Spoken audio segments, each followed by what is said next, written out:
What's up, everybody? Welcome to the 4040 Vision podcast. I am your host, Khaled Abdallah, joined today by my fellow co-host, Osama Dahud. What's going on, man? How are you?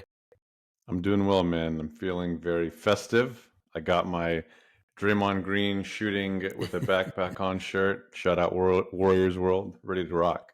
Yeah, big shout out to Warriors World doing cool shit on and off the court. Awesome follow on Twitter. And really cool guys, or cool guy. I think it's one guy that runs it. Anyway, today's topic is the best and worst case scenarios for the Eastern Conference.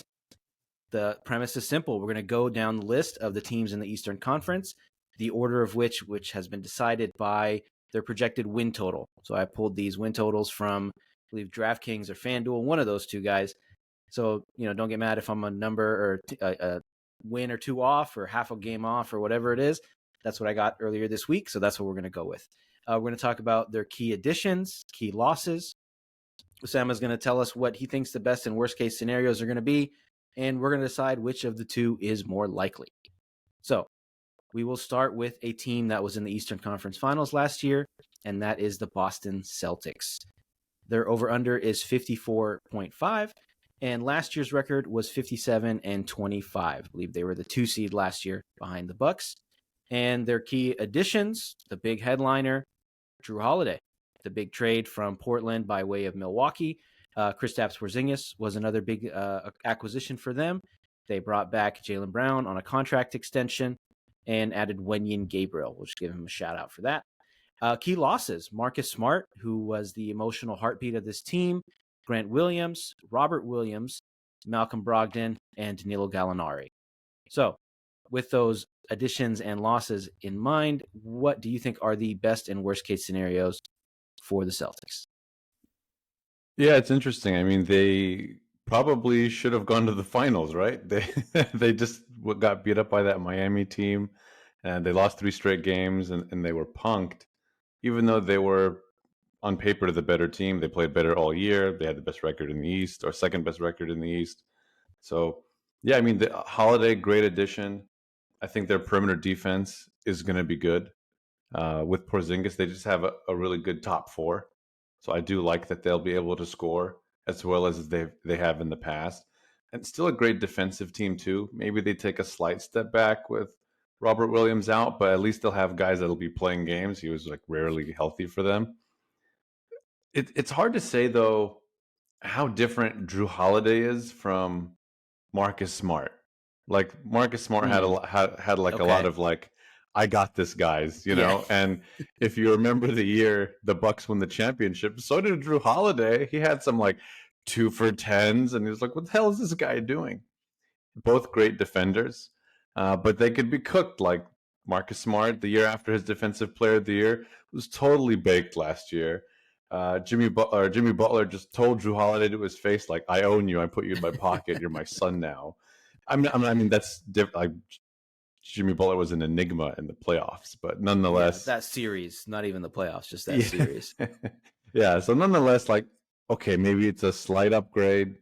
Maybe he's a slightly better playmaker. He can move quickly on his feet and guard all of the other teams' best guard players. Shout out Milwaukee. Um, I think they'll still be a top 2, top 3 team in the East. I don't think that that changes anything. They have a lot of depth. Interior defense takes a bit of a dip without Robert Williams. Al Horford's going to play maybe 15 minutes a game now. He's just kind of up there in age. The only other thing is the depth itself. Like we just don't know. Like with Grant Williams out, I don't really know what this team looks like. They kept Peyton Pritchard. Boston fans really like him. He's okay. Yeah, I think they'll hit the over. I think they're going to look great. So how does this go bad, if it does go bad? Porzingis' health is definitely one, just because it's always been a question mark. And defensively, his fit, if they can get the best out of him, that's not a worst case. But yeah, so let's say Porzingis' health is the worst case. That makes it go bad. And I would say the defense interior, which goes back to Porzingis too, like with Robert Williams out, is this only going to be a team that can defend on the outside? Their switchability back and forth, I think that's a concern. And that's pretty much it. Like, I think that the only team that's a bad matchup for them is Milwaukee, really, which is what the case last year. They just got Yeah. out executed by the Heat. I think Hmm. that they have a clear path to winning the East. Yeah. I would add that the coaching is where it could go bad. So I think if we divide it into two things, right, the regular season versus the playoffs, I think they're going to pretty much cruise through the regular season. The East is not great. They have clearly the best talent in the East on paper. They have the best starting five, which, however, they want to construct that starting five, if they go Holiday, White, the two Jalen's, or the two Jays, I should say, and then Porzingis, however they want to do it, they're going to have the best starting five probably in the East. And, their 8-man rotation or 10-man rotation, again, is probably among the best. I do think there are concerns come playoff time about that front court depth, about that interior defense, about that playmaking. We saw a lot of hero ball last year from them. We saw that both Jason and Jalen were both, content to dribble the clock out and, pound the rock and do all that stuff, my turn, your turn type stuff. I think the big difference is I know Holiday is not a traditional point guard, but I think he has a great awareness of the situation. And I don't think he's going to be like Marcus Smart, where he's going to be like, I got this, guys. You know what I'm saying? Like, he's not going to do that. I think he had to on Milwaukee because they didn't have, Middleton was, was good that year, but I don't think they had a third scorer on that team. And on this team, they got plenty of scoring. They got plenty of wing depth. Porzingis is going to add a new element to them as, a shooting big man. So I'm definitely like going with best case scenario for them in the regular season, but I do think there's going to be some questions come playoff time to see if, Joe Mazzulla is really the guy for them. And I think that it's interesting because I think all year Boston fans were really iffy on him. And then I think he won their hearts over by winning 3 straight games and almost overcoming a 3-0. I think that they're like kind of just like they've talked themselves into it. So I TBD. Yeah. I want to say it was Bill Simmons that said, if he had lost, if they got swept or whatever it was, if they lost in 5 to Miami, then he's getting fired. But because they lost in 7, then he kept the job because he won him over. I don't know if I don't really agree with that kind of results based analysis, but maybe they're giving him another year. Like, all right, you guys had chemistry issues, whatever. So they'll give him a little bit more time. But I don't see it going bad until, again, like, March, April time. I think they'll cruise to the regular season. So next are the Milwaukee Bucks, who coincidentally, they have the same win total as the Celtics, as 54.5.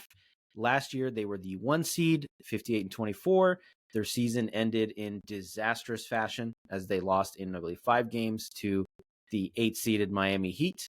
Their big acquisition is Damian Lillard. They brought back Chris Middleton, brought back Brook Lopez, Jay Crowder. They added Robin Lopez, Cameron Payne, and Malik Beasley.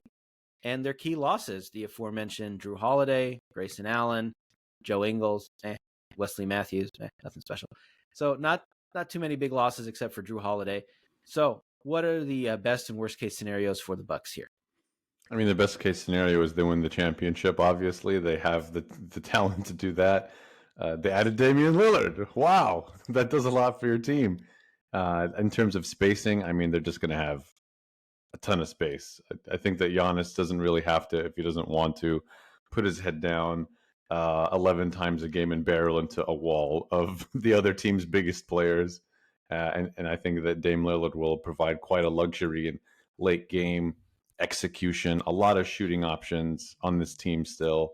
They have a new coach, which is a super underrated part of this team's progress this year. Coach Bud was I don't know how to describe. He's just stubborn in terms of willingness to. That's a nice adapt. way to put it. Yeah, it's a nice way to put it. I'll be nice. Yeah. Stubborn in terms of adapting. So I think that in terms of development and their defense, they'll be pretty stingy still.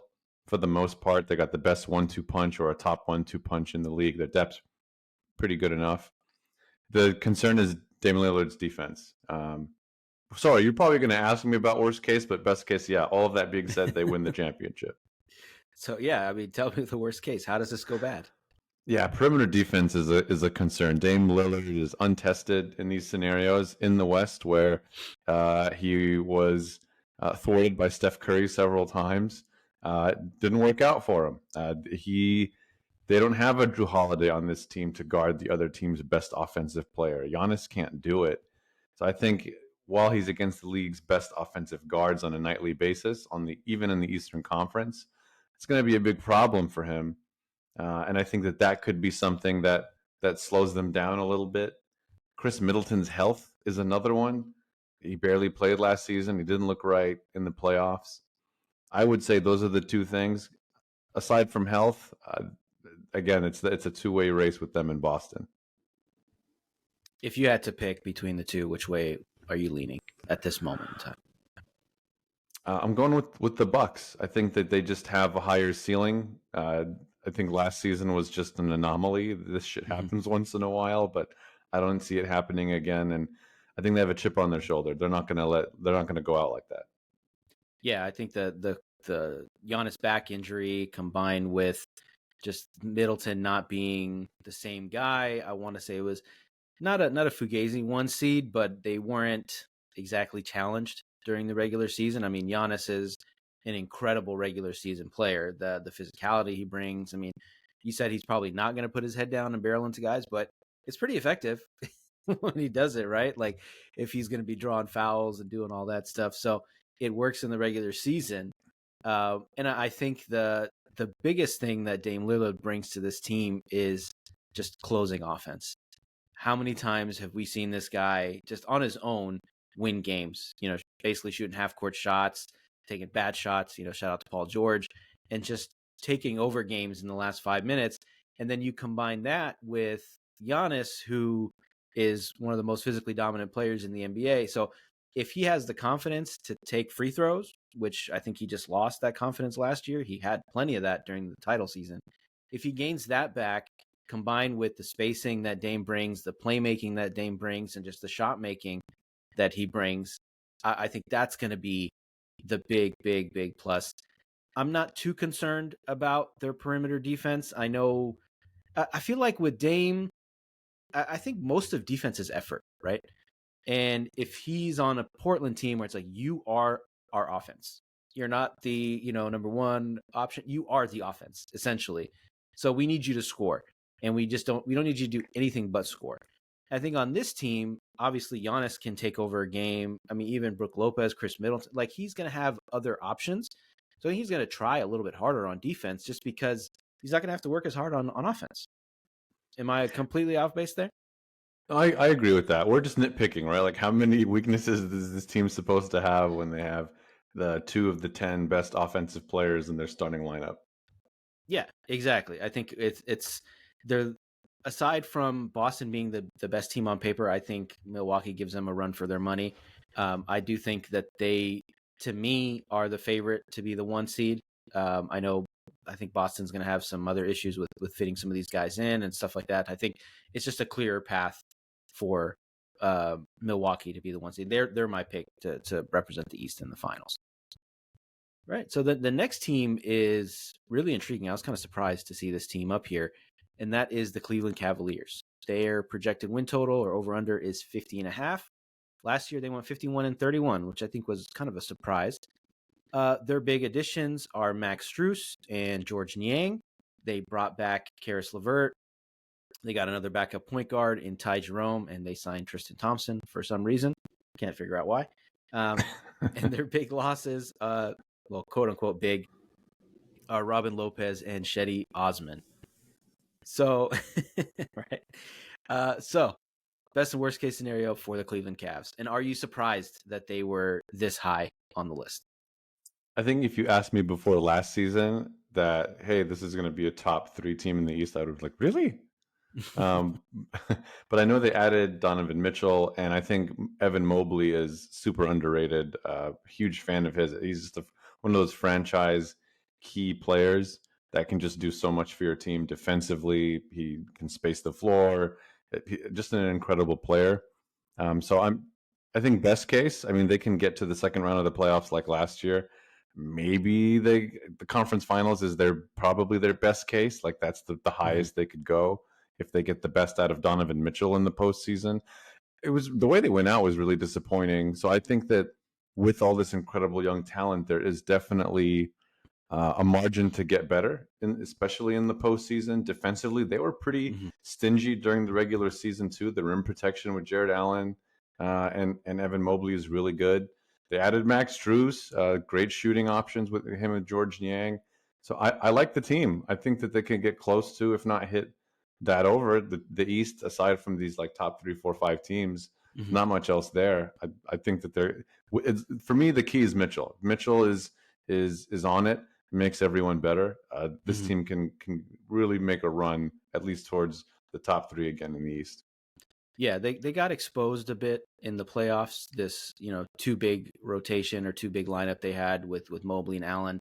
They got played off the floor by the Knicks, which was, I guess it should have been predictable. I mean, I didn't, I picked the Cavs to win that series, but we've seen time and time again, if you have a big like Jared Allen, Rudy Gobert, guys like that, like they're just going to get played off the floor in the playoffs. But in the regular season, they can be huge difference makers because they're the only guys like playing really hard defense, and that makes the difference. And I think this team for the regular season, I wouldn't be surprised if they're pushing for the 1 seed because they have a lot of young talent, which I think is a key factor here. You look at Milwaukee and Boston, their goal is to win the title. That's all they care about. It's all that matters. If you're Cleveland, getting the 1 seed or the 2 seed is something that you want. It's something that you're going to be chasing because it's one of those benchmarks that you want to hit as a young team that's growing and developing. And I think with guys like Donovan Mitchell and Darius Garland, like they're incredible regular season players, especially Donovan Mitchell. Like the guy scored 70 points last year in a game, and that's the kind of stuff that's obviously only going to happen in the regular season. So I think that combination with the front court depth that they have with those two bigs, I think, I don't know, if I had to pick like a dark horse 1 seed, I'd probably go with the Cavs. And I think that they're going to push for that just because they're not probably going to do as much load management and stuff as some of these other, I wouldn't say Boston is an older team, but they have more injury concerns with Porzingis and wanting to keep Holiday fresh and all that stuff. So I think it goes really well for them in the regular season. And I think you said they were going to, could make the conference finals, and that would not surprise me one bit. So, yeah. Yeah, I think the only way this goes bad is in terms of execution, and it might come down to coaching. I don't know what to think of JB Bickerstaff. I'm just not sure. I think it's People really soured on him in the playoffs. they were out executed. Yeah. They looked very mistake prone, like you said. It just looked they whimpered out against the Knicks team that I'm not impressed by whatsoever. No. So I think that there's just a lot of upside. One question is, if this Jared Allen Evan Mobley thing doesn't work, does someone try to trade for Allen and the Cavs just look to they'll start Mobley at the 5 and do some sort of, all right, we'll have a little more traditional lineup. We're not going to go Twin Towers anymore. I mean, he's a big candidate for that. I want to say he's on an expiring deal, or at least like a very affordable deal. So if you're a team, I mean, I don't think it's realistic for a team like the Warriors or something to make this kind of deal. But if you think about who could use a guy like that, it's like OKC. They could use a traditional big like that. The Warriors to put him to give Looney some relief there. There's a lot of teams that could use him. He seems almost kind of surplus to requirements. But at the same time, if you're Cleveland, you know that he's a big key to at least your regular season success. So it's almost like, how much do we prioritize the playoffs? Because we know he can play. It's just he just can't play with Evan Mobley at the same time. So maybe you just take that approach, like, let's go for that 1 seed. Let's keep our talent together because we have that talent. And then, we'll see how things go in the offseason. I think it's unlikely that he gets moved. I agree with that. It could be just more of a matchup thing. If it makes sense, play them both. If it doesn't, just find another answer. Yeah. Max Strus. The Strus is loose. Yeah, they have shooting too. That was the other thing. You mentioned Strus and Yang, and they got spacing, and Karis LeVert. I mean, he's kind of he's like one of my least favorite type of players, like that archetype, like the volume scorer, just everybody give me the ball and everybody get out of my way type guy. But you need that if he's going to be coming off your bench. Sometimes you need that kind of guy, and I think he fits a good role there. So next up, the Philadelphia 76ers. So this offseason has been dramatic, to say the least. But their projected win total, 49.5. Last year, they went a surprising 54-28, despite some of the issues they had. Joel Embiid won the MVP, all that good stuff. Their key additions, Kelly Oubre, Patrick Beverley. They brought back Paul Reed. They brought back Montrezl Harrell. And they signed Mo Bamba for some further front court depth. Key departures, Jalen McDaniels, Shake Milton, George Niang, and slam dunk champion Mac McClung, who played, I don't know, a couple games for them at the end of the season. Just had to throw that in there. And I mean, this is a very fluid situation. As of today, we're recording this on October 18th. James Harden was not with the team in training camp. He's hanging out in Houston, doing whatever he's doing. So it's very likely that this roster looks very different in the next month or so. But what are the best and worst case scenarios for the Sixers here? Yeah, this is a tough one. I mean, James Harden basically, what do you call it? Quitting? Let's just call it quitting. He's quitting on the team. Basically, that's a tough one. Best case, if James Harden's not on the team, I don't know what the best case trade scenario is. I don't see it making the team like way, way better. And it looks like another second round exit to me right now, even with Embiid, because Harden led the league in assists. They were a pretty like well-rounded team. I still think they're a well-rounded team. They just missed that like killer instinct because they went to a game 7 and it just all fell apart for them when it mattered the most. And I don't know if that changes with Tyrese Maxey. But to keep it on a positive note, for now at least, Joel Embiid played 65 games over the last 2 seasons. They were top 10 in defense. I don't think that changes with the James Harden departure. It's still a good basketball team. During the regular season, they still have the big FU players like PJ Tucker, for better or worse, Kelly Oubre, Pat Beverly. So I think that they still have like a well-rounded team they could put out there with a mix of shooting and switching defense and perimeter defense. It's going to be a solid regular season team. There's just question marks about the postseason. Yeah. I've seen packages basically. I mean, it's basically just the Clippers that have shown at least any interest according to the rumors and stuff like that. Some combination of Terrence Mann and one of those other anonymous wings that the Clippers like seem to like just pull off the bench at random times. And I think it's going to be an addition by subtraction type thing of just getting rid of James Harden and resetting the clock on the Embiid happiness or Embiid morale meter. I don't think there's like a big move, but it's just going to be like, all right, dude, like we're going to cut out this drama. We just want you to play basketball. We're going to, we brought in some other bigs to take some of the weight off you. I mean, Mo Bamba's not great, but he's a big body out there. B-Ball Paul, people love him and they think that he can be something. So I think it's going to be a older, more mature team than it was in the past. I mean, I think the addition of Nick Nurse is big, and moving on from Doc Rivers and all that stuff, that all the baggage that comes with him and the playoffs and the blown leads and all that stuff. I think that is an underrated addition is the new coach. And I think there's going to be some creativity to this offense, and I'm leaning the positive for them, especially if they can get rid of James Harden, basically hand the keys to Tyrese Maxey, who I think is a great young player. So which way are you leaning here? I still think they can hit the over just barely. But if I had to put my money on it, I'd probably bet the under just because I just don't know if Maxey if he's a viable replacement. I don't know if this thing starts off poorly, the Joel Embiid to like the New York Knicks rumors start to really pick up, or to Miami, who's been in every conversation for everybody over the last 7 years. And I think they got Jimmy Butler, and that's pretty much it. But they're next anyway. So yeah, I mean, that's as good as it's going to get. I think that they'll make the second round. Tyrese Maxey will put up the best numbers of his career, and Joel Embiid happiness watch will be an around the clock thing, depending on how the season goes.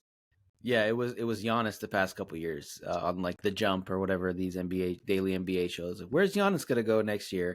I don't think he's going anywhere now that they got Dame, or at least for a little bit. So yeah, Embiid is going to be the next guy up for that. I will say the Nick Nurse thing. Yeah, I did forget to mention that is super underrated. when he was in Toronto, they threw the kitchen sink at teams like every night. They were doing all kinds of wild shit on defense. Offensively, this is already a good team, and I think that that'll speak for itself. They will be a handful, and they'll be more disciplined. And I wonder if he was the coach instead of Doc Rivers. Maybe they don't blow that game 7, possibly. I don't And know. game 6 too. They were In up 3-2. game 6 where they had it, yeah. Yeah, I think looking at their lineup, I think they may be the best defensive team in the East. If you got throwing out Pat Beverly, Kelly Oubre is not the smartest player, but he's a plus defender. Tobias Harris, PJ Tucker, Embiid, and then you have depth. You have that big man depth, which I think it matters. So I'm pretty high on this team, despite the Harden issues, at least in the regular season, because Embiid is an incredible regular season player when he's healthy. His body just happens to break down every March or April. It's unfortunate, but that's the reality. So next, we're talking about the ultimate playoff team and probably one of the worst regular season teams in recent history, and that is our Miami Heat. Their projected win total, 45.5. Last year, they were 44-38, and they were technically a 7 seed, became the 8 seed in the play-in. But they brought back Kevin Love. They drafted Jaime Jaquez Jr. from out of UCLA, really cool young player.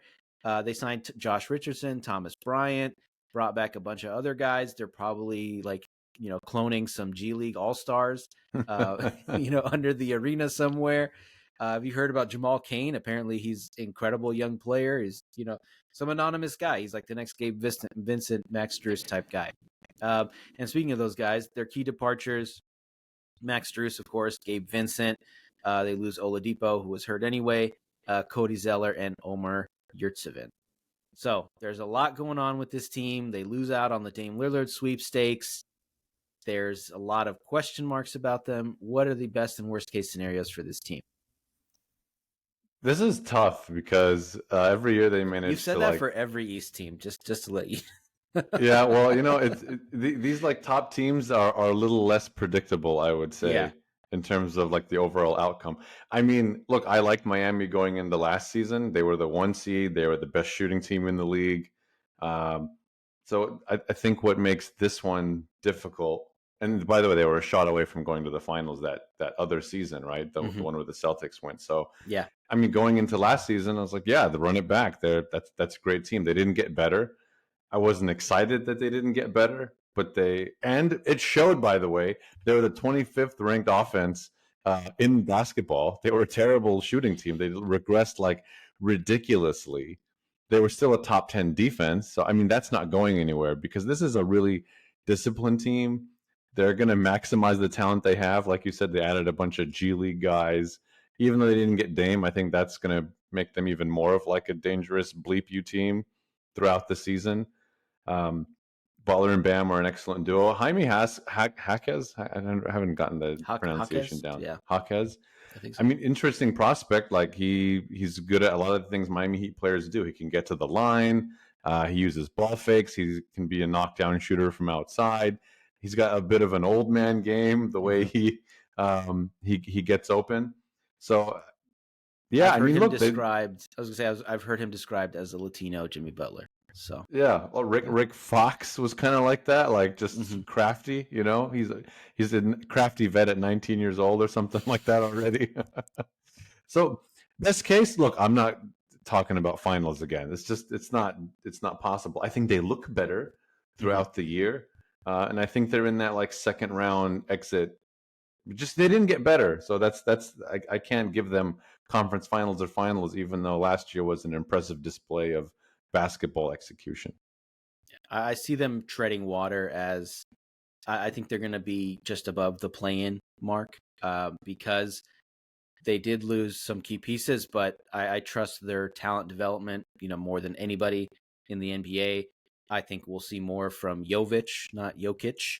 I think they just find guys off the street, and we joke about heat culture and everybody. I think they shut everybody up about heat culture and what it is and what it really is with that finals run last year. And I mean, you could talk about the bubble and discredit that all you want, but they were in the finals back then too. And then, like you said, they were a shot away from the finals. So they're always in the mix. and they're, a shot away or game away here and there from getting to the finals or winning the finals. So I can never count them out as long as they have this infrastructure. They have the superstar in Jimmy Butler, who's, at least a superstar when it counts. You have a great big man. I think they just have dudes. They just always find dudes.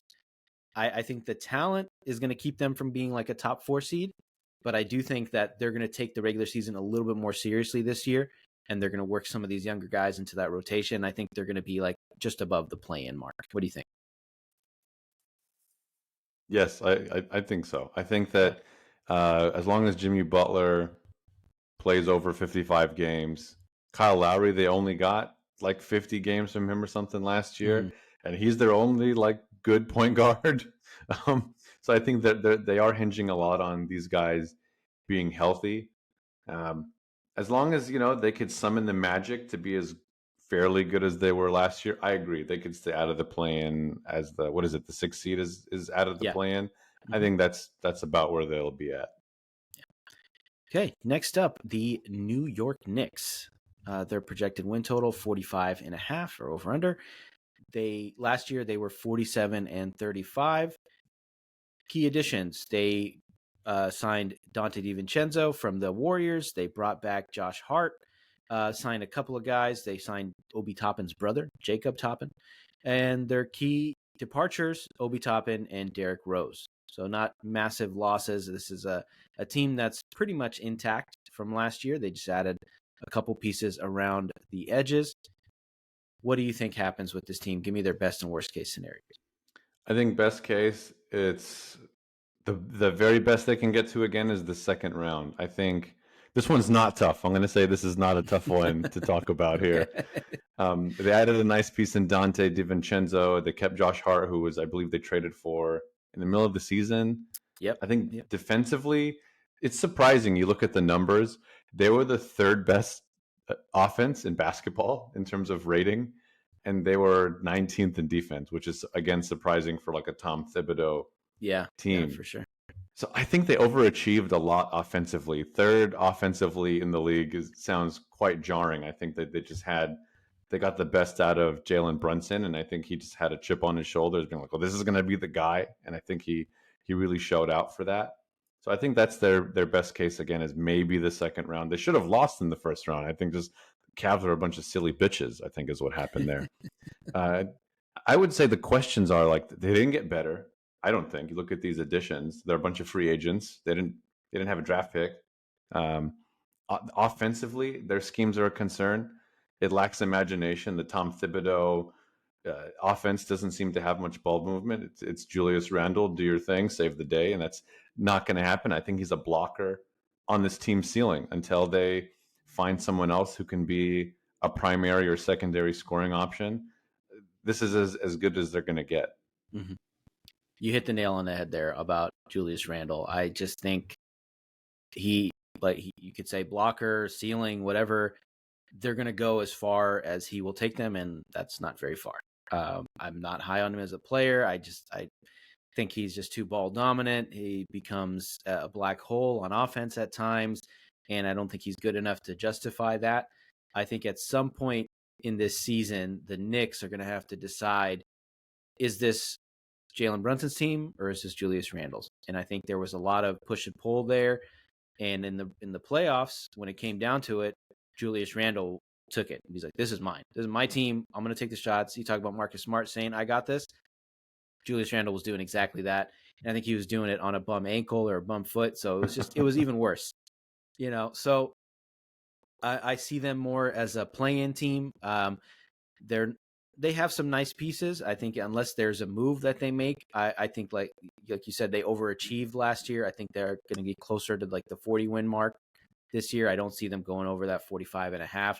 And I do see them kind of getting sucked into that play. And I think they got a little lucky last year with how things played out. Agreed. All right. So next, the Atlanta Hawks. Their over-under is 42.5. Last year, they were a remarkable 41-41. I feel like we don't see that often. right? We don't see that for some reason. It's like you're either 40 and 42, 42 and 40. It's to be 500 is a special achievement. So they gave DeJounte Murray a bunch of money, gave him a contract extension. They drafted Kobe Buffkin, 15th overall.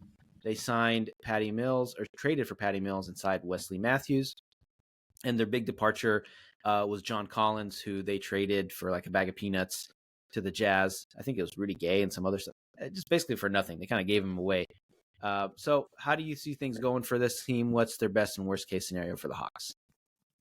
I think last year was just a really disappointing year for them. I liked the DeJounte Murray, at least in concept trade, because Trae Young is just such a defensive liability. You needed someone to hide him and guard the other team's best guards, because that's who they were. Trae Young is being taken advantage of.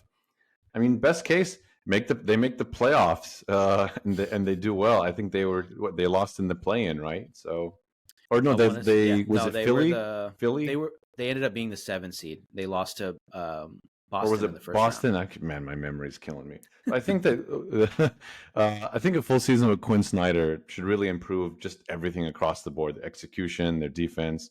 I think Nate McMillan's more of an offensive coach, and they hated him just like they hated the other guy, Lloyd Pierce. So they seem to have a problem with their coaching. But this is a guy that really just, in terms of development, just changed the Utah Jazz.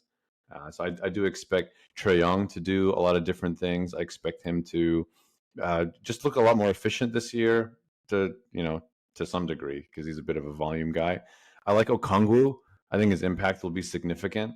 So I think best case, they just look a little better in the playoffs. They were meddlesome against a Boston team that was trying to figure things out a little bit early on. I like them to just look better than 500.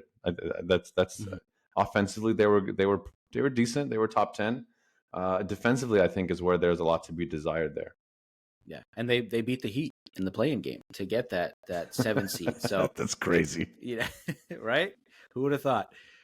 This team, when it's good, it's great, right? When Trae Young is shooting 60% from the field and he's hitting threes from half court, it looks awesome, right? When it's going bad, it's like a car crash, right? He's shooting them out of games. I mean, he has like that Donovan Mitchell approach of like shooting you in a game or shooting you out of a game. And it's just, there's so much variance, I think, with his play style and the way he approaches the game. I don't see him as a winning player. I don't see them making any noise in the playoffs. I do think you brought up the good point about Quinn Snyder. But you wonder, if you run out 2 coaches in, however long, it's like maybe you're the problem. You know what I'm saying? Maybe Trae Young is the problem. And I know there was like flirtations or rumors about them trading him last year and building the team around DeJounte Murray. Obviously, that didn't end up happening. I think he's like the more marketable star of the 2. But I just don't see a team that's built around him making any real noise. To me, he's like a discount Dame Lillard. Your ceiling is first round, second, maybe like a fluke conference finals run, which they already had that fluke conference finals run. I'm just completely out on this team. I do think they're going to be in the play-in just because the East is not great. So I think of the bad East teams, I think they are, closer to the top of that pile. So yeah, I'm not seeing much for them. I think my main question is, they finally traded John Collins after flirting around with trade rumors for him for 2 seasons. And he was like 13, 16 points a game. Who fills that gap? I assume that it's going to be a combination of guys they already have, like Okongwu, DeAndre Hunter, maybe some of that. Kobe Buffkin is a pretty good pickup for them in the draft. He's pretty crafty. He's got handles. He's got a pretty good mid-range game. He can create space, even though he's not that quick. So maybe it's more of a team effort to make up for that, because they were still a top 10 offense. So I think that's going to be the main question, but their ceiling is not going to be much higher than that. I just think they're just a touch better than 500. Yeah, I'm going under that. I think they're going to be under 500 and in the play-in mix. I know you don't like Trae Young. I actually like Trae Young. I like that he's got a competitive fire to him. I like those guys. he does. He's just, I don't know, man. Like I said, he's discount Dame Lillard to me. It's just that's fine. He's gonna have his 40, 50-point games, and then the next week he's gonna be 2 for 15 or 2 for 17, and sulk his way around. So just not a fan of the attitude. Next, the Indianapolis Pacers. They were probably one of the more fun teams. Man, it's it's easy to make that distinction. The Indianapolis Pacers, isn't it? Indiana Pacers. Oh yeah, you're right. I'm sorry. The Indiana Pacers. You caught me there. I was wondering what you're laughing about. Yes, It's the just football Indiana. season. Yeah. Oh, that's right. I know, man. It's October. We're still in football mode. The Indiana Pacers. Forgive me. Yeah, one of the more fun, quote unquote, bad teams to watch. Their win total 38.5. Last year they were 35-47, but there was a fair amount of tanking done at the end of the season once they were kind of out of range for the play-in or playoff. They gave Tyrese Halliburton a bunch of money. They signed Bruce Brown. They traded for Obi Toppin. And key departures, basically just Chris Duarte, who they traded to the Kings. So best and worst case scenario for the not Indianapolis, but Indiana Pacers. Peyton Manning. Yeah. I don't know. Like, this is tough. No, it's not tough. I think like they added a ton of new talent. They're all a bunch of children for the most part. And they added Bruce Brown, who was like the shocking, like, wow, look how much Bruce Brown got. That's pretty crazy. Sorry, I forgot to mention they did draft Jarace Walker 8th overall. I forgot to mention it. Yeah, so I mean, look, they do have a ton of talent. It's a young team. Buddy Hield aside, maybe, who I'm not crazy about. I think he was very inefficient. They didn't play well last season. Their offensive rating was 19th in the league. They couldn't stop a nosebleed. They were 26th in defense in the league. So there was quite the tanking effort from them. I do like Jarace Walker. He could be a hell of a scorer for them. I was looking at his scouting report. There's a lot there. He's a good rim protector. He shows up on D. He has a huge wingspan. He's got a really good 3-point shot in a mid-range game. So I think they made an upgrade there. I think just because you add so many young players, where are they going to get better? I don't think they're going to make the playoffs or the play-in. I think they're going to be under this 38.5.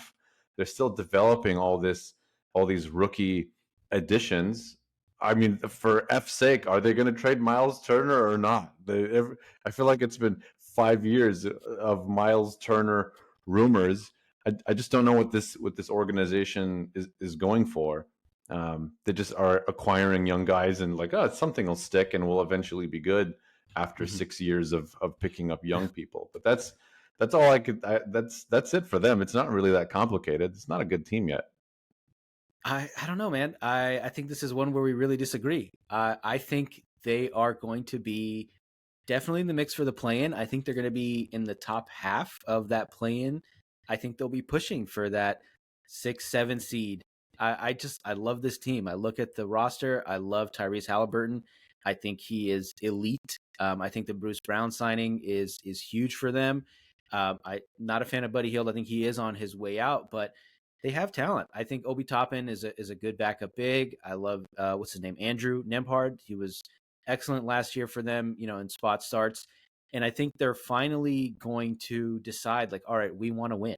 I don't think they will trade Miles Turner. I think they see him as a foundational piece now, despite all the rumors and stuff coming in. I think that he is among the upper echelon kind of big men in this league. I think he's one of the rare guys. He's a mobile big. I think he can score. He's versatile. So I'm high on this team. I do think I want to say they blast past this win total. I see them as like 42, 43 wins. I think they're closer to like what the Hawks were last year or what even the Heat were last year. I love what I see in their depth chart. I love their depth. I think they're going to be maybe like the Knicks of last year where they're kind of the overachievers. And there's a theme with me this year. I think I'm just leaning towards young-ish teams. You know what I'm saying? Like not super young, like not Orlando last year or OKC 2 years ago. I'm talking about like, a couple years in where the youth is going to be the difference. It's like they've overcome their inexperience. I think they're kind of in that sweet spot. So yeah, I'm surprised. yeah, it's a good one. We're disagreeing on it. Disagreement is good. Yeah, I mean, I'm happy to be wrong. I do like everyone that they've acquired, and they have, aside from Buddy Hield, who we keep taking a baseball bat to a little bit. I think just the defense is the biggest question. They're going to score a ton. They're going to be an Mhm. exciting offensive team. I think what could, I think, limit them or make them like a borderline 10th seed is just the defense. But Mhm. I guess the 10th seed is, it's pretty damn low. I guess the play-in is not a it's not a high bar. I guess they could get it. Maybe I should change my thing to over. Maybe they'll get Well, I said top half of the play-in. So it. you could get in the bottom half with like 40 wins or something. So I think in top half, although I think the Bulls made a 10, they were the 10 seed and they were 40 and 42 or something. So that's just how I'm leaning. Yeah, I'm a big fan of this team. So we'll see. Next up, the New Jersey Nets. No, I'm just kidding. The Brooklyn Nets, win total 37.5. Last year's record was 45 and 37, but you can completely throw that out the window. They were an entirely different team after the trade deadline. They had every single backup or third string wing in the NBA on this roster. But their key additions brought back Cam Johnson, signed Darius Baisley, Dennis Smith Jr., Lonnie Walker, Trendon Watford, and their big losses. I know you're laughing because you're like, who the hell is that? And they drafted two guys in the 20s, Noah Clowney and Darek Whitehead. Big losses, Seth Curry, Joe Harris, and Yuta Watanabe. So how do you see things going for the Nets? This is a super weirdly constructed team because they just try Super to weird. acquire as many wings as they possibly could. It's like a fantasy team. If I draft number one overall LeBron, I'm just going to make sure I have a bunch of players kind of like LeBron. I want a bunch of assists and rebounds. It's like a handcuff, right? You have like a million handcuffs for the same guy. Yeah. It's Ben Simmons and Dorian Finney-Smith and Mikal Bridges and Royce O'Neal and Cam Johnson and Darius Baisley. They have like seven guys that play that are like 3-and-D wings, uh, which caps their versatility. They have defensive versatility. They might have a little spacing. Playmaking is a huge problem for this team. Play-in is absolutely the best case. I Mm-hmm. think that they're going to be a team. They're going to be kind of like the Raptors, where they have like just scrappy defensive guys, but you're like, how are they going to get points like consistently and in different ways?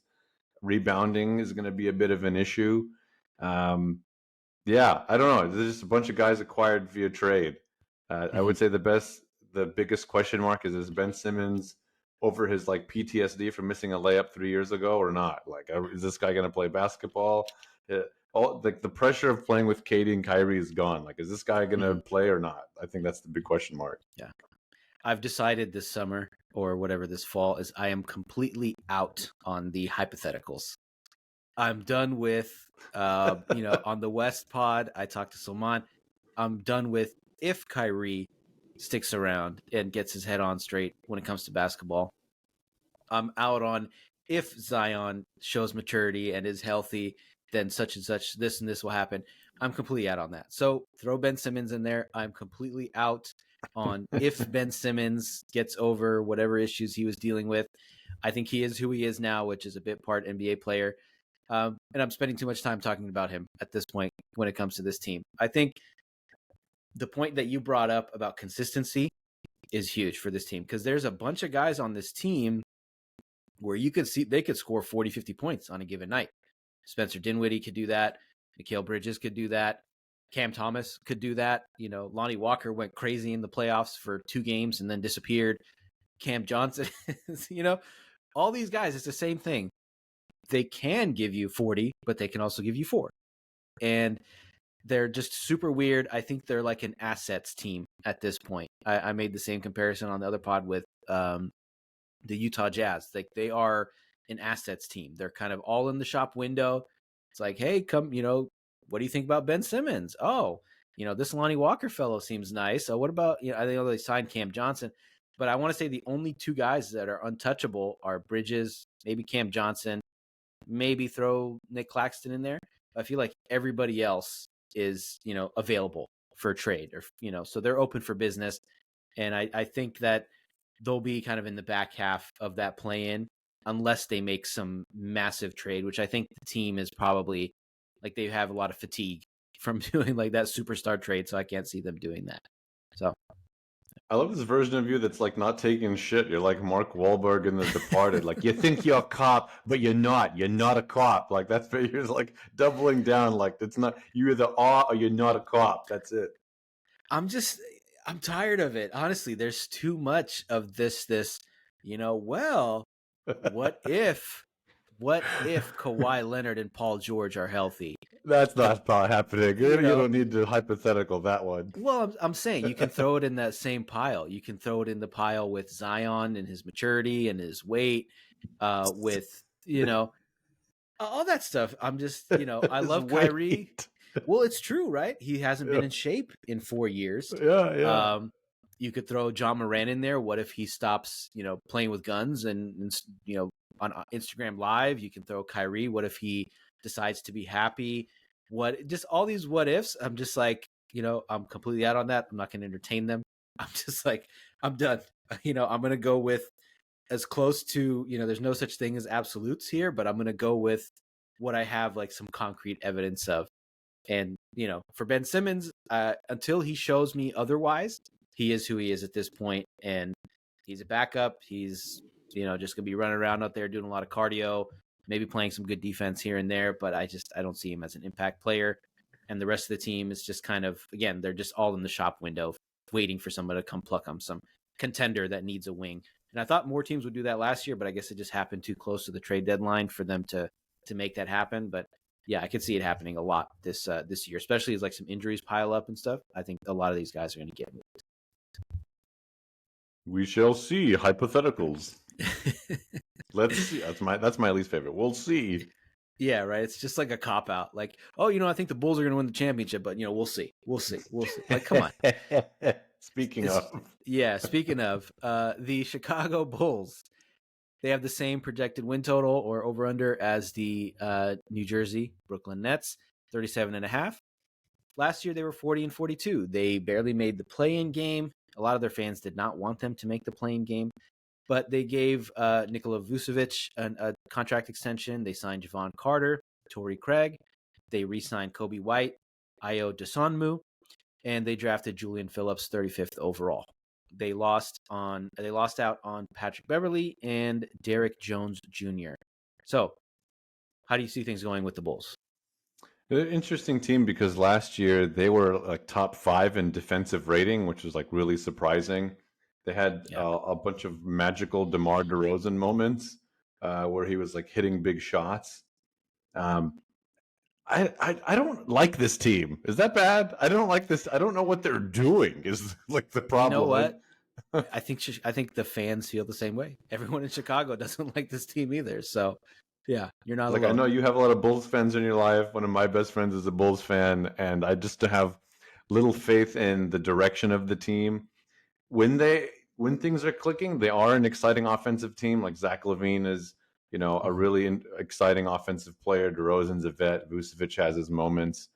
They added Javon Carter, who's like just good depth. Torrey Craig, like these are experienced guys in the league. They're just like, it's playing. And here's what bothers me though, is they made the play-in and they were like 3 minutes from beating the Miami Heat and wasting everyone's time and losing to Milwaukee. So yes, I do think that like this is, I don't know, this is like a team that's lost in like they're in purgatory. They're a little bit in hell. Lonzo Ball is, might be done. There's a lot of uncertainty there. Mm-hmm. Patrick Williams is like, they've been waiting for him to be Kawhi Leonard for like 3 years. And I just don't think that's happening. So I don't like this team. I hate it when the team like lacks direction. That's exactly what's happening here. And like I said, you're not alone. I do have a lot of Chicago Bulls fans in my life, and they don't like this team either. They're just asking. It's a lot of why. Why is Andre Drummond on our team? Why did we give Nikola Vucevic a lot of money? Yeah. Why is I guess Zach LaVine is the only guy that's worth anything, aside from DeMar DeRozan as like a scorer, but it's a lot of like how far does that get you? How far does that combination get you? There was like a magical brief moment where they had maybe the best defensive backcourt in the NBA when they had Lonzo and Alex Caruso out there. But again, it's just a lot of like, well, if Lonzo never plays again, And the fact that he had to come out and dispute the fact that he could even get up out of a chair. There was rumors about his knee like being completely done, and he just had to record a video of him standing up out of a chair. Is not a good sign, and it's really sad. Obviously, I liked him as a player. I wish all the best, but I don't see the point of this team. I think they're just, like you said, they're in purgatory. They're mired in mediocrity, and there's just no point. Just bottom out, trade these guys, move on from them. I need to look at some of the contract situations with Levine and DeRozan, see if they're even worth moving at this point. But it's just, there's no point. There's no point to the Bulls at this point, and I think they're gonna. I don't think they're gonna be in that play-in mix. I just don't think they're gonna be any good. I think it was a missed opportunity to get into a really good draft class, and they completely missed out by going to the play-in tournament. From what I've read, the next couple draft classes are not as exciting as the most recent one. So, yeah, Bulls fans, I'm sorry. Yeah, I'm sorry too, but not really. Anyway, next up, the Orlando Magic. Speaking of a team with direction, that is the Orlando Magic. Projected win total over under is 36.5. Last year they were 34-48, and they were probably one of the most fun 34-48 teams to watch. Key additions: they had 2 picks in the top 11, Anthony Black and Jet Howard. They brought back Mo Wagner. They signed Joe Ingles. They signed slam dunk champion Mac McClung. And Admiral Schofield as well. And they waived Bol, which is unfortunate because I thought he would have been fun on this team. But they have a lot of young players, a lot of really exciting young players. I believe Foncaro won Rookie of the Year last year, and it was well-deserved. So how do you see things going for the Magic this year? I like the idea of them hitting the over. I think that this is going to be like a stubborn team.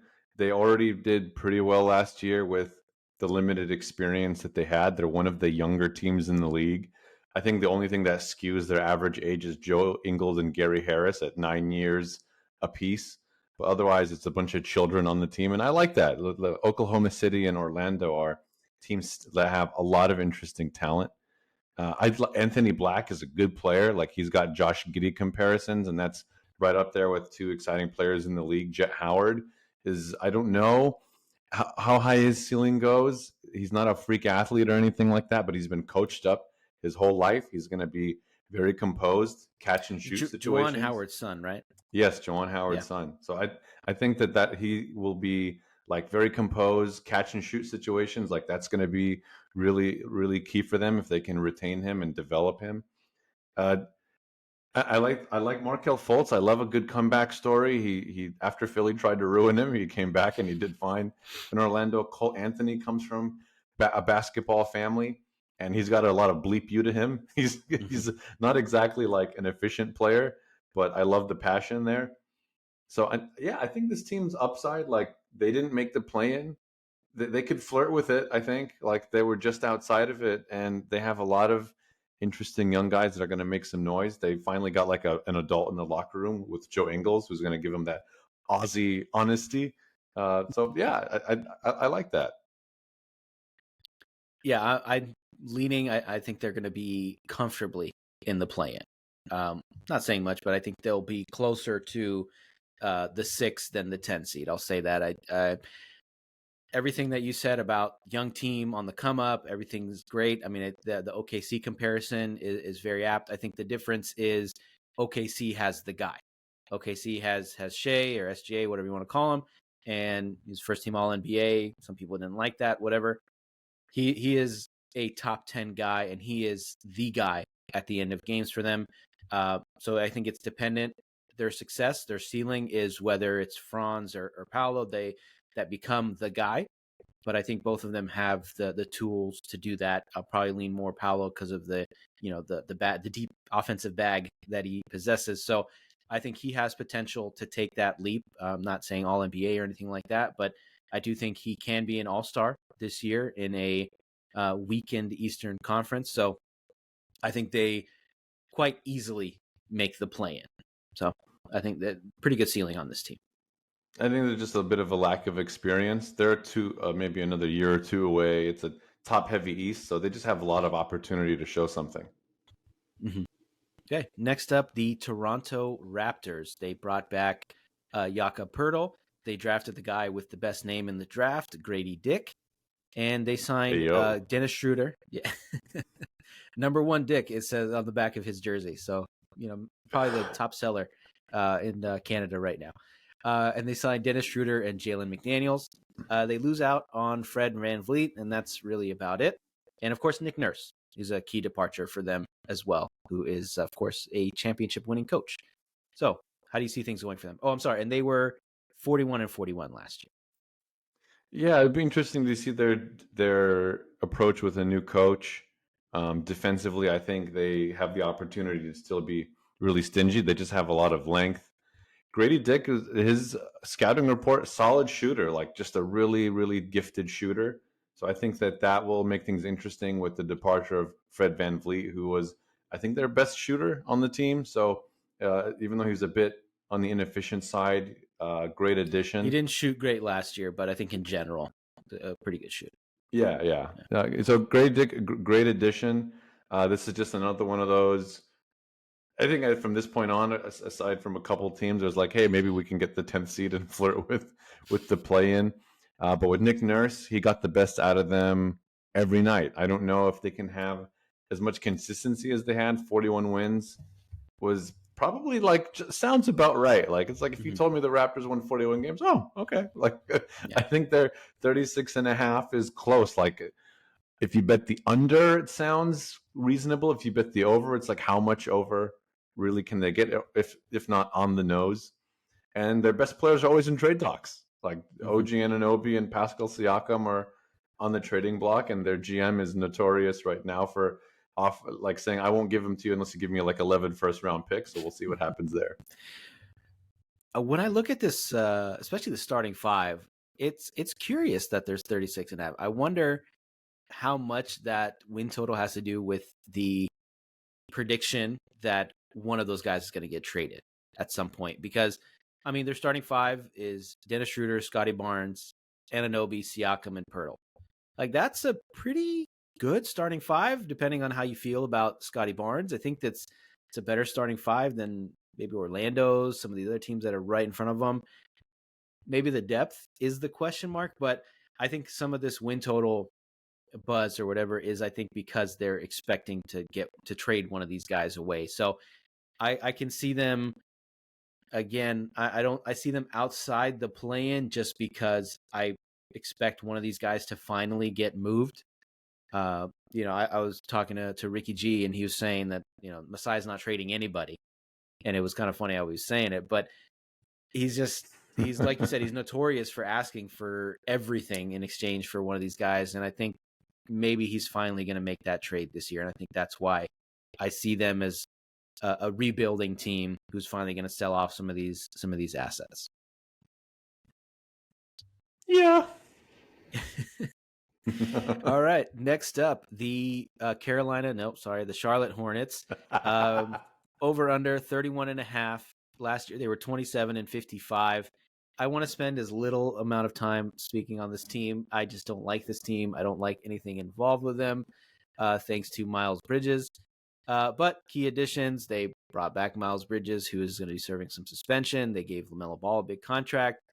They signed drafted Brandon Miller, number 2 overall, over Scoot Henderson, and signed PJ Washington. And they also drafted Amari Bailey, who is one of the more intriguing prospects, even though he was a second-round pick. They lost Kelly Oubre, Dennis Smith Jr., and Svi Mikhailuk, I believe is how you pronounce his name. So how do you see things going with this team? Well, positive for them is they lost Kelly Oubre. I would say that's the first thing that made this team better already. Brandon Miller is an excellent pickup. I know that Scoot Henderson was supposed to go second, but Miller can create his own shot. He's a great free throw shooter. He's got a quick first step. He's going to be really versatile defensively because of his length. He still is an excellent draft pick for them. Especially next to LaMelo, who defensively leaves a lot to be desired. They have a lot of young players. I know why you don't like the team, but like PJ Washington, Brandon Miller, even Nick Smith, who they drafted, is also getting a lot of buzz. He just has like a hell of a bag. He's got a smooth jumper. Uh, yeah, so I think like they got some lights out players on the team. They were terrible last year because LaMelo barely played, and it was the scary Terry show, and that's why they were the 30th ranked offense in the league. So LaMelo is an instrumental part of them executing on offense. Um, yeah, I think that like everyone else, like they can hit that over. They won 27 games without LaMelo. They can hit that 31 and a half easily. I think the question is they took James Bouknight in the lottery a couple years ago. He barely played last season. Can he stay healthy and make a leap for them? It's an interesting team. Yeah, I'm not seeing it whatsoever. I just think it's like a daycare. I look at this team. It's a lot of kids. It's a lot of immature guys. PJ Washington has made some questionable decisions off the court. Brandon Miller, he had all that controversy coming in. Miles Bridges, I don't think is someone that should be on an NBA roster at this point, given everything that's come out and everything that's happened with him on the domestic violence side. And I think, for LaMelo Ball, he's not mature to me. I don't think he will ever be that guy on this team and in this organization. I think this is like a rudderless organization with no direction, and I think they're better off bottoming out, letting this be the LaMelo and Brandon Miller show, and let's see what happens. Let's pick up some draft capital and see what happens. I think they're also going to be sold at some point during this season, if not, maybe after the season. So I think that creates a lot of uncertainty. And I think it's going to be a lot of guys pouting and things like that. So I see them kind of propping up the standings at the bottom of the East here. That's interesting. I've said interesting too much. It's so annoying. But I think like your observation is there. It's more so character based over like what their ceiling is. Like it's mainly like it's a bunch of children who um, their discipline will affect their quality of play. Yeah, I think it's going to be like Houston last year, where they'll have a couple games where LaMelo or Brandon Miller is going to score 40 points, and it's going to be awesome. But for the most part, it's just going to be a bunch of guys kind of out for themselves. I'm not high on the coach, the organization in general. Just I think they'll be at the bottom of the East here. Congrats to MJ for the $4 billion. Yeah, yeah. Whenever that happens. Next up, the Detroit Pistons, projected win total over under 28.5. Last year, they were horrific, 17-65. They drafted one of the Thompson twins, Asar Thompson, 5th overall. They went out and got Joe Harris, Monty Morris. They also signed Buddy Boeheim, Jared Rhoden, Xavier Simpson, just a bunch of random dudes. They lost out basically just on Corey Joseph, who is now with the Warriors, which I did not know about until a couple of days ago. So that's cool. So how do you see things going for the Pistons? Do you see them finally getting out of this lottery hell that they've been in?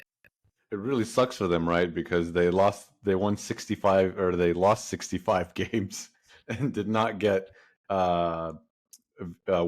Let's just call him Wemby.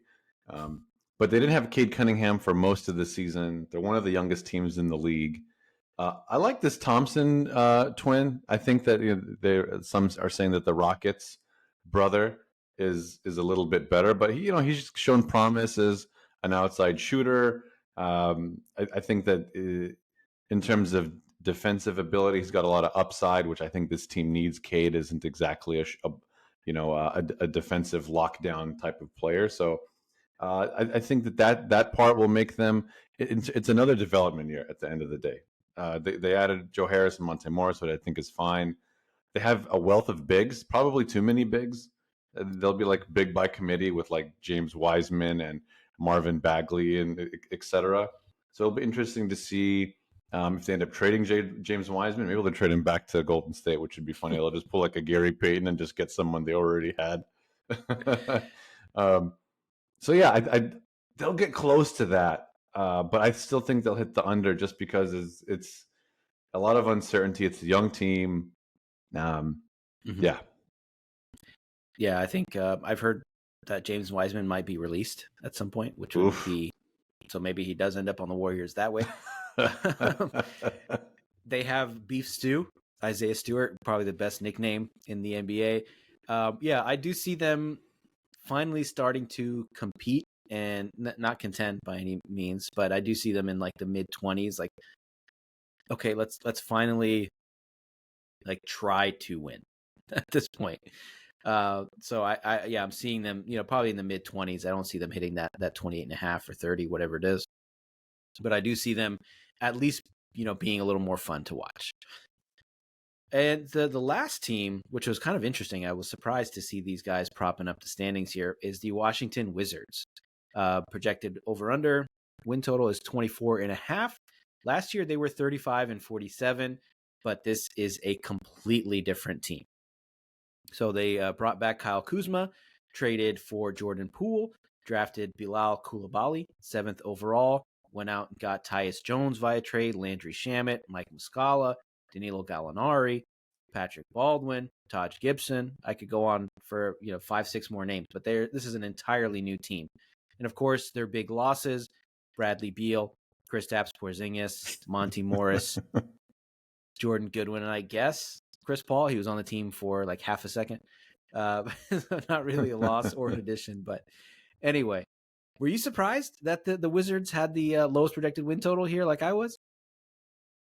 A little bit. I thought that, I think that they should be switched with Detroit, to be honest with you. I think they'll hit the over.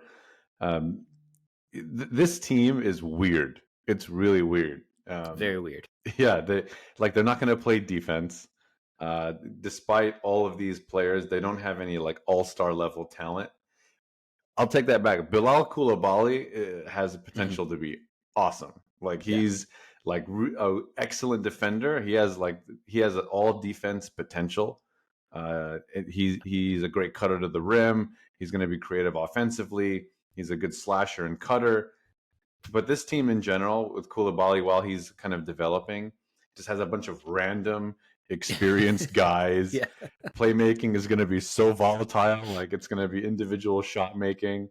So they're going to have like these Jordan Poole going off for 35 a night, a couple of nights, and then they're going to lose because Jordan Poole's going to go 2 for 11 also on a bunch of nights. Yeah, the 24 and a half is a little mean, but I don't expect too much more from them. There's a lot of guys on this team that I like. I think individually, as individual players, I love Tyus Jones. I thought him not being on Memphis anymore is a big deal. I think he was one of the main reasons that they were able to survive those long periods without John Morant.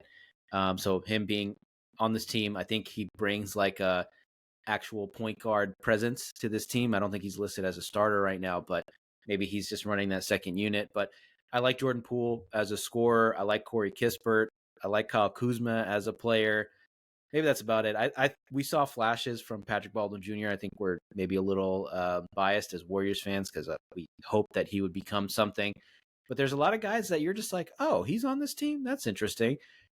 But I think they're going to be probably like one of my favorite league pass teams to watch. Like, especially like as an East Coast team, that 4 p.m., 4:30 tip off for us out here on the West Coast. Like, probably watching a lot of Wizards games more than I would think, just because they seem fun. They're going to be, they should have a reality show following Kuzma and Poole, like a buddy cop show or buddy cop movie, just following these guys around. So I was surprised.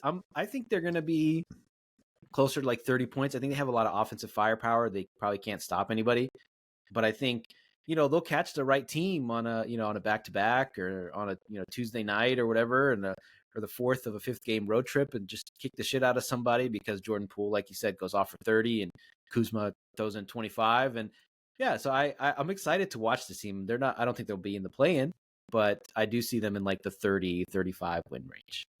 Yeah, I was thinking the same thing. I could see Milwaukee ripping off like a 9-game winning streak, and then they just roll into Washington, and Jordan Poole and frickin' Landry Shamet are giving them 65 combined. They're like, what the hell? Frickin' Jordan Poole.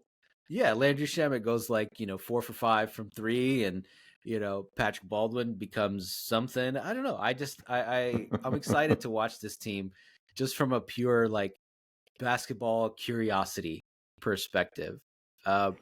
So I think we made it pretty clear who we think our top 8 or top 10 teams are. I think, we're leaning. We know that this is a very top heavy conference with, the top 3 teams, top 4 teams, I guess, Milwaukee, Boston, maybe Philly, maybe Cleveland.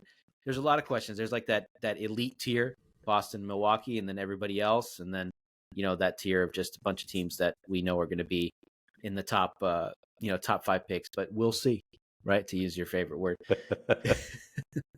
It's interesting, very interesting. All of it's very. I'm so intrigued. It's I feel tough, like interesting, Poppy Lebitard from Highly Questionable. See, I'm very intrigued. Well, thank you, Osama. Appreciate your time, man. Thank you guys for checking us out. Please hit that subscribe button wherever you're listening or watching this podcast, whether it's YouTube, Spotify, Apple Podcasts, all that stuff. You can find us on all the major social media platforms as well at 4040 Vision Pod, and you can sign up for our newsletter at 4040visionmedia.com. Thanks, y'all. Bye.